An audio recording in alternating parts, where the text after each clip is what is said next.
करने के लिए समुद्र में ले जाता है। लेकिन थोड़े ही दूर जाने के बाद उनकी बोट अचानक बंद हो जाती है। फिर जब माइक बोट को चेक करता है तो उसे पता चलता है कि बोट में फ्यूल खत्म हो चुका है। अब अंबर इस बात के लिए उस पर चिल्लाने लगती है, लेकिन अब माइक को भी गुस्सा आ गया था और वो अंबर को कहता है कि इसमें मेरी क्या गलती, मैंने तो तुम्हें पहले ही मना किया था। अब उन दोनों के पास और कोई ऑप्शन नहीं था, इसलिए वो दोनों बोट पर बैठकर क्रूज शिप के आने का वेट करने लगते हैं। अब उन दोनों को वेट करते हुए 2 दिन बीत जाते हैं, पर वहाँ पर कोई नहीं आता। अब अंबर परेशान होकर मदद के लिए जोर जोर से चिल्लाने लगती है, पर उसकी मदद करने वाला भी वहाँ पर कोई नहीं होता। तभी अंबर की नजर बोट पर रखी हुई एक बंदूक पर पड़ती है और उसे लगता है कि ये एक फ्लेयर गन है। अंबर उसको चलाने ही वाली थी कि तभी माइक उसे रोक देता है और कहता है कि ये वो नहीं जो तुम समझ रही हो। पर अंबर उसकी बात नहीं सुनती और वो दोनों उस बंदूक के लिए लड़ने लग जाते हैं। पर तभी अचानक वो बंदूक चल जाती है और वो सीधा उस बोट के एयर बैग पर लग जाती है, जिससे उस बोट के एक तरफ के एयर बैग में से हवा निकल जाती है। अब वो दोनों निराश होकर उसी बोट पर बैठे हुए होते हैं, पर तभी उनको सामने किनारा दिखता है और वो दोनों फटाफट तैरते हुए उस किनारे तक पहुंच जाते हैं। फिर माइक ऊपर चढ़कर उस जगह का पता लगाने की कोशिश करता है, पर काफी ढूंढने के बाद भी उसे वहां पर कुछ नहीं मिलता और उसे पता चलता है कि ये एक सुनसान आइलैंड है। दूसरी तरफ अंबर को माइक के ऊपर बहुत गुस्सा आ रहा था और वो उसे कहती है कि सिर्फ तुम्हारी वजह से ही हम यहाँ पर फंस गए हैं। एक बार मैं अपने घर पहुंच जाऊं, मैं अपने लॉयर को बोलकर तुम पर केस कर दूंगी। अब माइक को भी इस बात पर गुस्सा आ जाता है और वो उसे कहता है कि तुमको जो उखाड़ना है उखाड़ लो, जो बोलकर वो वहां से चला जाता है।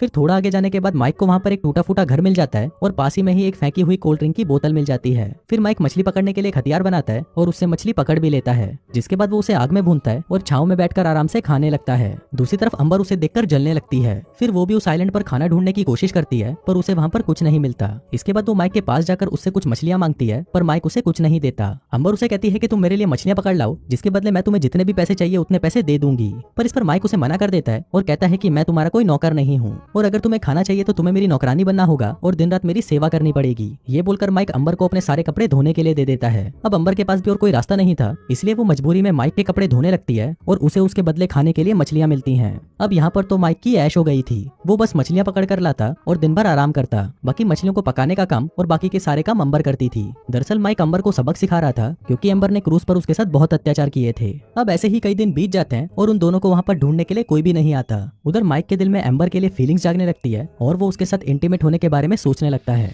फिर कुछ दिनों बाद माइक से रहा नहीं जाता और वो एम्बर के साथ जबरदस्ती इंटीमेट होने की कोशिश करता है। अब पहले तो एम्बर उसे मना करती है, पर थोड़ी ही देर बाद वो भी उसका साथ देने लगती है। पर तभी माइक वहीं पर रुक जाता है और वो उसे कहता है कि अभी मैं तुम्हारे साथ कुछ नहीं करूंगा, जब तुम खुद तड़पते हुए मेरे पास आओगी तभी मैं तुम्हारे साथ ये सब करूंगा। अब एम्बर की भी इच्छा अधूरी रह गई थी, इसलिए वो भी बस इंटीमेट होने के बारे में ही सोचती रहती है। फिर अगली सुबह वो माइक के पास आती है और उसे पूछती है कि क्या तुम प्लीज मेरे साथ इंटीमेट हो सकते हो। अब माइक भी एम्बर की रिक्वेस्ट मान लेता है और फिर वो उसे अपने घर के अंदर ले जाता है, जिसके बाद वो दोनों पूरी रात वहाँ पर पलंग तोड़ते हैं। अब ऐसे ही कुछ दिन बीत जाते हैं और फिर एक दिन पलंग तोड़ने के बाद एम्बर माइक से कहती है कि वो उससे प्यार करने लगी है। अभी सुनकर माइक चौंक जाता है और वो एम्बर से कहता है कि अगर हम इस आइलैंड पर फंसे नहीं होते तो तुम मुझे ऐसा कभी नहीं कहती। और वो उसे ये भी बोलता है कि क्या तुम्हें याद नहीं है कि शिप पर तुमने मेरे साथ कैसा बिहेव किया था। इस पर एम्बर उसे कहती है कि उस टाइम मेरा मूड खराब था, क्योंकि मेरा पति मुझे संतुष्ट नहीं कर पाता था, पर जब मैंने तुम्हारे साथ पलंग तोड़ा तो मुझे एहसास हुआ कि तुम में मेरे पति से ज्यादा दम है। अब ये सुनते ही माइक लपक कर एम्बर पर टूट पड़ता है और वो दोनों फिर से पलंग तोड़ने लगते हैं। अब ऐसे ही कुछ दिन और बीत जाते हैं और वो दोनों पलंग तोड़ने के अलावा दूसरा और कोई काम नहीं करते।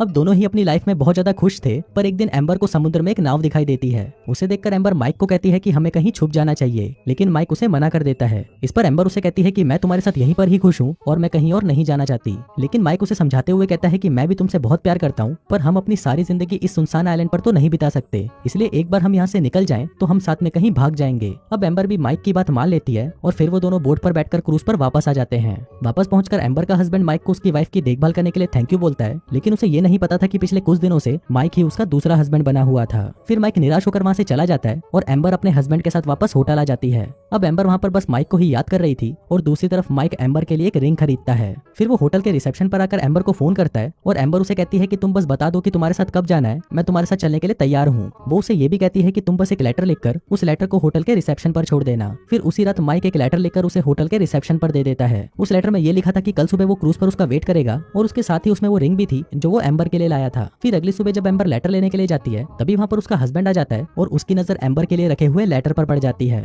वो उस लेटर को पढ़ लेता है और उसे पढ़ते ही उसे एम्बर और माइक का प्लान पता चल जाता है। जिसके बाद वो बिना समय गवाए एम्बर को अपने साथ एक हेलीकॉप्टर में ले जाता है। जाते जाते वो होटल के रिसेप्शन पर एक लेटर देकर जाता है और वो उस लेटर को माइक को देने को कहता है। फिर जब माइक उस लेटर को पढ़ता है तो उसमें लिखा होता है कि मैं तुमसे प्यार नहीं करती और हमारे बीच में उस आइलैंड पर जो कुछ भी हुआ वो बस एक गलती थी। दरअसल ये लेटर एम्बर की तरफ से उसके हस्बैंड ने लिखा था ताकि माइक इसे पढ़कर एम्बर को भूल जाए। अब ये पढ़ते ही माइक भागते हुए एम्बर के पास जाता है और देखता है कि वो हेलीकॉप्टर से जा रही है। तभी माइक अपनी उस रिंग को एम्बर की तरफ फेंकता है पर वो रिंग सीधा जाकर समुद्र में गिर जाती है। अब माइक को लग रहा था कि एम्बर ने उसे धोखा दिया है और उधर एम्बर को लग रहा था कि माइक ने उसे धोखा दिया है और उसने उसके लिए कोई लेटर नहीं छोड़ा। और इसी सैड एंडिंग के साथ ये कहानी यहीं खत्म हो